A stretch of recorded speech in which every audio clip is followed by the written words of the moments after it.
24,75,00,000 রুপির Starc অবশেষে গতকালকের ম্যাচে তাকে বাদ দিয়েছিল একাদশ থেকে কলকাতা নাইট রাইডার্স।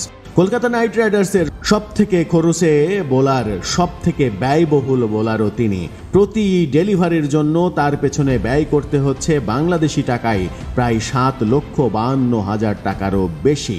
সেই দামি বোলারকে ছাড়াই এবার খেললো কলকাতা এবং খেলে অবশেষে তারা একটা বড় স্কোর করেও হেরে বসলো পাঞ্জাবের কাছে। 261 রান করার পরেও সেই ম্যাচ হারার পরে কলকাতা নিশ্চয়ই আফসোস করবে। স্টার্ককে একাদশ থেকে বাদ দিয়ে তারা কি কোনো ভুল সিদ্ধান্ত নিল?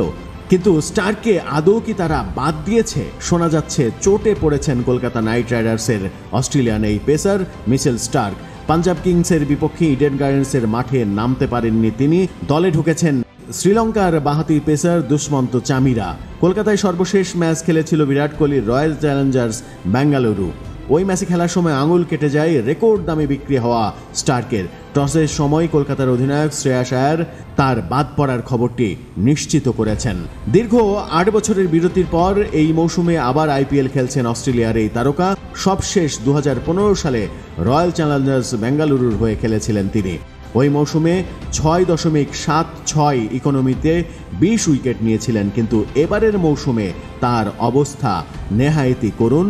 প্রায় প্রতিটি ম্যাচেই খরুচে বোলিং করতে দেখা যাচ্ছে, যে কারণে চোটে না পড়লেও কানাঘুষা চলছিল স্টার্ক হয়তো একাদশ থেকে বাদই পড়ে যাবেন।